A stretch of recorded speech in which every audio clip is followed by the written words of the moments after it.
வீட்டுக்கு பக்கத்துல ஒரு பாப்பாவோட பர்த்டே ஃபங்க்ஷனுக்கு வந்து இன்வைட் பண்ணியிருந்தாங்க. அங்க போகணும் அப்படின்னு சொல்லிட்டு தான் அந்த அன்னைக்கு கிளம்பிட்டு இருந்தேன். நான் இந்த ஒரு சூப்பரான குர்த்தி வியர் பண்ணியிருந்தேன். இது எனக்கு ரொம்பவே பிடிச்சிருந்தது. இந்த கலர் காம்பினேஷன் ஆர்கன்ஸா மெட்டீரியல் தான். நம்ம பொட்டிக்ல அவைலபிள் இருக்கு. தேவைப்படுறவங்க வாங்கிக்கோங்க.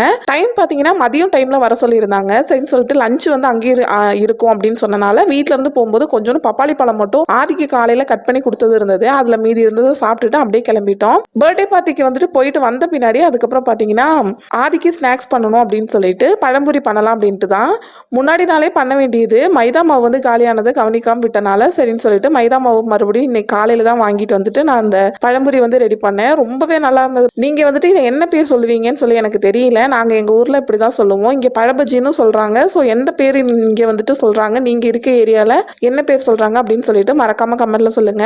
இதுக்கு அல்டிமேட் காம்பினேஷன் பாத்தீங்கன்னா பிளாக் டீ தான். நாங்க வந்துட்டு ஊர்ல எல்லாம் இந்த மாதிரி தான். இது வந்து ஈவினிங் டைம்ல பண்ணிட்டு இது கூட பிளாக் டீ வச்சு குடிக்கிறது தான் வழக்கம்.